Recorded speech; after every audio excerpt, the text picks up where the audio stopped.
Assalamualaikum warahmatullahi wabarakatuh. Selamat sore semuanya.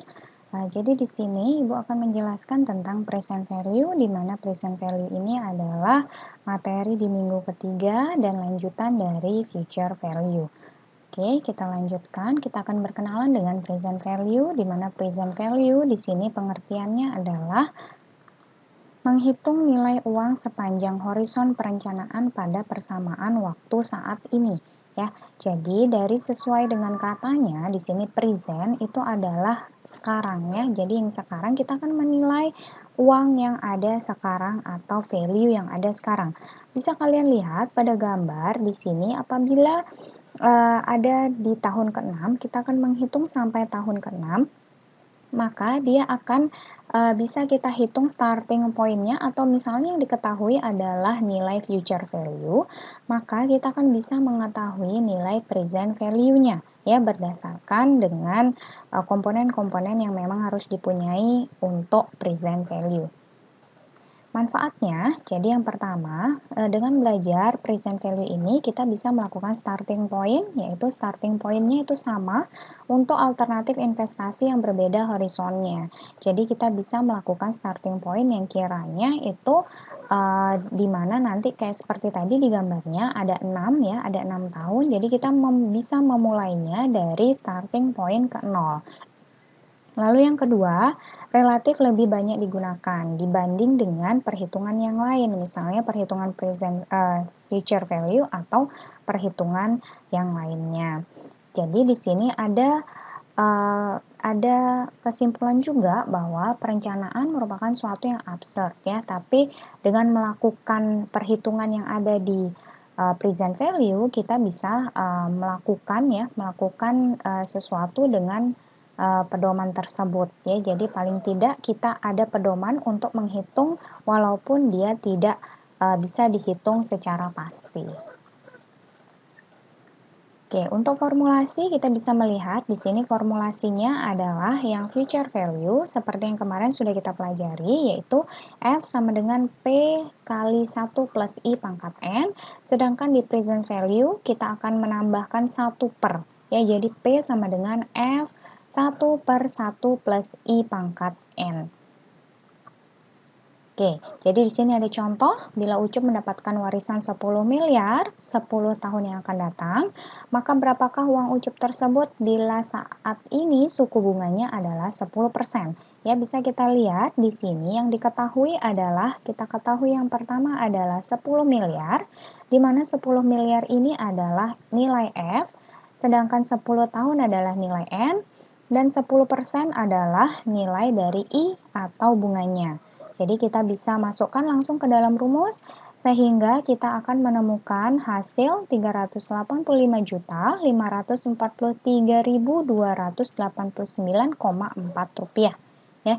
Sedangkan menggunakan tabel kita seperti biasa kalian harus mencari di tabel bunga dengan nilai I-nya yang 10%, lalu kalian cari di nilai N yang 10. Ya, maka di sini akan ketemu juga 0,3856. Hasilnya kurang lebih sama ya, 385.600.000 rupiah. Memang kalau dilihat di sini ada perbedaan sekitar 50 sampai 60.000, tapi itu tidak menjadi masalah karena perbedaannya tidak terlalu signifikan.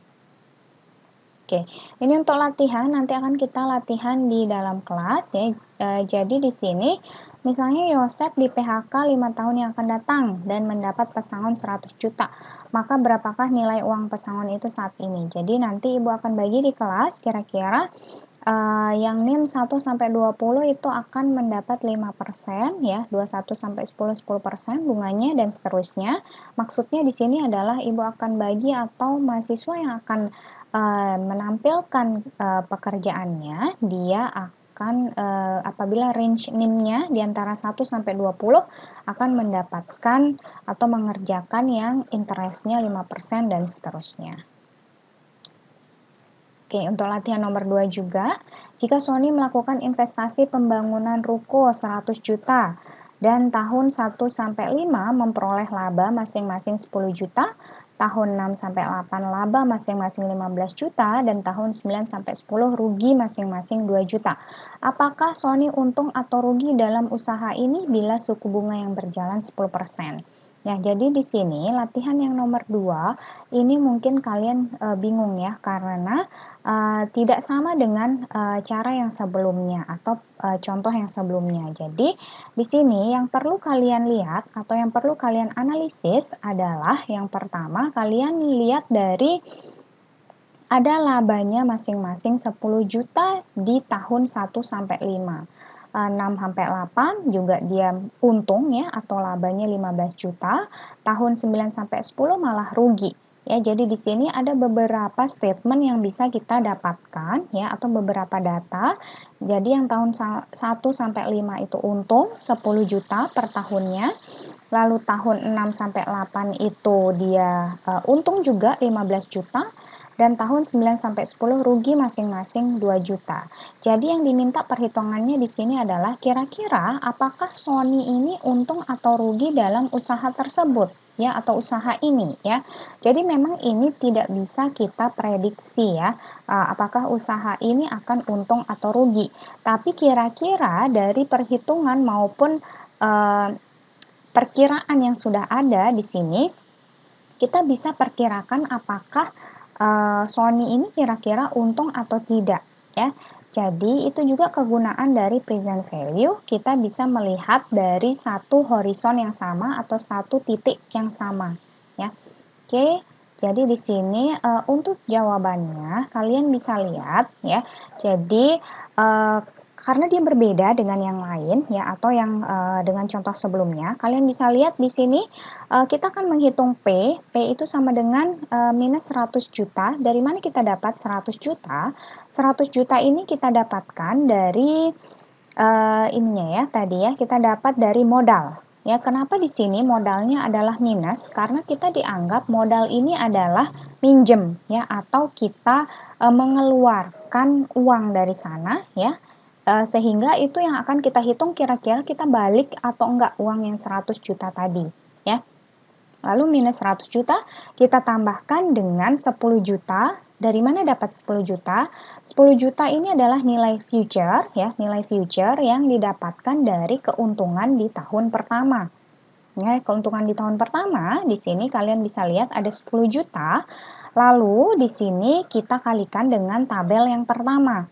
Apa yang membedakan ya, di sini kita cari karena kita cari di kolom P per F ya. Karena di sini yang diketahui F, yang dicari adalah P. Di mana I-nya adalah 10% dan kita akan menghitung di tahun yang pertama. Ya, jadi kita bisa lihat di sini 10 juta adalah nilai F atau perkiraan keuntungan di tahun pertama. Lalu kita akan hitung berdasarkan tabel di tahun pertama ya. Setelah itu kalian akan menghitung terus ya sampai yang tahun ke-10 tadi. Ya, jadi kalian hitung ini 10 juta juga ini keuntungannya. Dimana kalau untung berarti kita akan menambahkan ya, kita akan memberikan tanda plus di sini ya. Dan yang terakhir, apabila dia rugi, maka kita akan mengurangi. Yang berubah adalah tahunnya. Ya, di sini ada tahun pertama, lalu ini untuk tahun kedua, dan kalian hitung terus sampai tahun ke-10. Ya, di mana 2 juta ini dikalikan dengan mencari di kolom tabel yang P per F, 10%, 10, karena ini di tahun ke-10. Ya, jadi dari latihan tadi, dari soal yang tadi, Sony diperkirakan mengalami kerugian. Ya, kerugian kenapa? Karena dari perhitungan semua ini tadi, minus 100 juta ditambahkan semua perhitungannya yang ada, ternyata Sony masih di sini kurang 40.549.323 rupiah. Ya, jadi di sini bisa kalian lihat dari perhitungan ini, maka Sony mengalami kerugian ya. Jadi dia belum bisa dikatakan untung. Mungkin kita harus perkirakan ya, dari kesimpulan dari latihan ini bisa kita perkirakan bahwa untungnya mungkin saja kita harus tambahkan. Atau mungkin tahunnya yang kita perlu tambahkan lagi ya. Oke. Untuk latihan ketiga, ini bisa kita coba nanti yang ada di kelas ya. Ini juga mirip dengan latihan sebelumnya yang sudah Ibu jelaskan.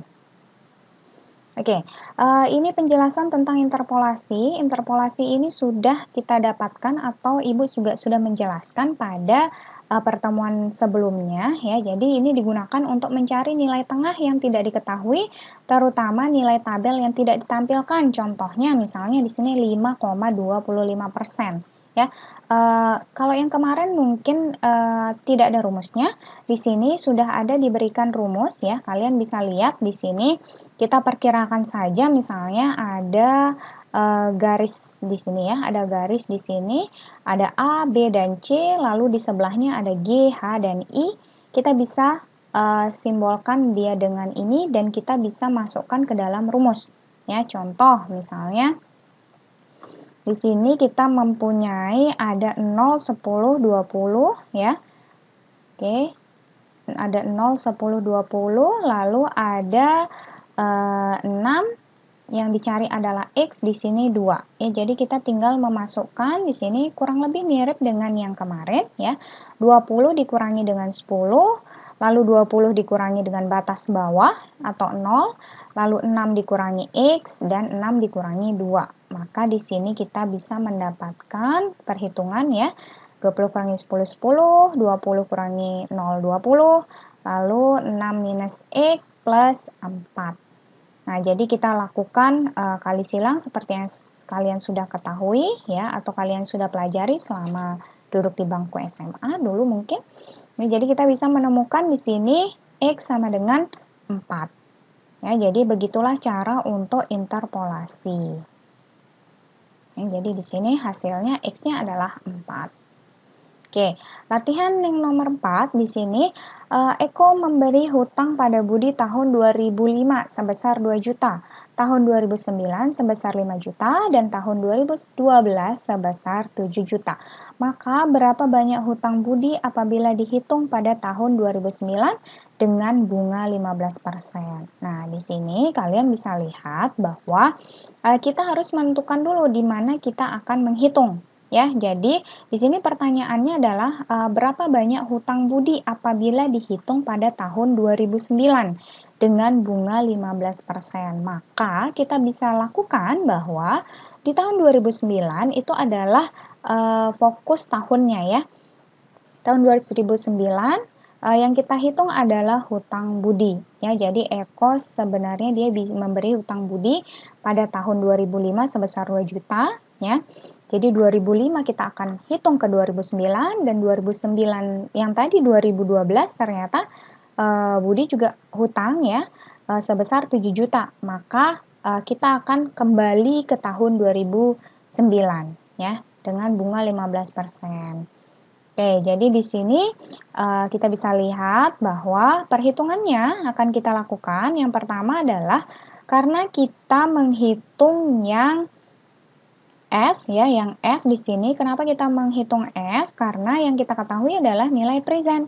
Ya, nilai present di sini ada yang 2 juta tadi ya. Nilai presentnya adalah 2 juta, F per P 15%, 4. Maka apabila kita cari di tabel hasilnya 1,749, hasilnya F pertama adalah 3.498 ya. Jadi di sini ya kita bisa melakukan ya yang diketahui adalah nilai present, yang kita hitung adalah future-nya. Ya, kita menghitung di tahun 2009 tentunya ya. Jadi kita bukan menghitung ke tahun 2012 ya. Jadi kita fokus di sini 2005 naik ke 2009, maka dia akan menjadi future dengan diketahui presentnya. Sedangkan yang 2012 dia akan mundur ke 2009 sehingga yang diketahui adalah nilai apanya? Nilai future-nya ya. Jadi di sini yang P1-nya berarti tetap ya di 2009 dia tidak ada perubahan karena dia tahun yang kita hitung adalah di 2009. Oke, lalu kita menghitung yang 7 juta tadi. Di sini future-nya diketahui 7 juta ya. Lalu mundur ya ke belakang ya, kita mundur dengan di sini P per F 15%, 3 didapat dari mana? Dari 2012 dikurangi dengan 2009, maka kita dapat 3 tahun. Ya, oke, didapatkan hasil Rp4.602.500, sehingga total hutangnya ya ini perlu ditambahkan keterangan lagi. Total hutangnya di tahun 2009 adalah penambahan ya atau penjumlahan dari 3.498.000 ditambah dengan 5 juta dan ditambah dengan 4.602.500, maka total hutang budi di tahun 2009 kepada Eko itu sekitar Rp13.100.500 ya. Jadi di sini sudah bisa kalian lihat ada beberapa contoh atau beberapa perhitungan dengan menggunakan future value ya. Mohon maaf, dengan menggunakan present value. Jadi present value ini bisa kalian lihat tadi dia digunakan yang pertama adalah untuk menghitung nilai uang yang sekarang pastinya. Yang kedua, dia juga bisa untuk menghitung keuntungan ya, atau paling tidak kita bisa menghitung prediksi ya, memperkirakan sesuatu. Dan yang ketiga ini mungkin bisa juga untuk menghitung total hutang apabila dihitung berdasarkan tahun tertentu. Oke, itu saja untuk hari ini. Apabila ada pertanyaan dan nanti akan kita diskusikan di kelas. Terima kasih. Assalamualaikum warahmatullahi wabarakatuh. Selamat sore semuanya.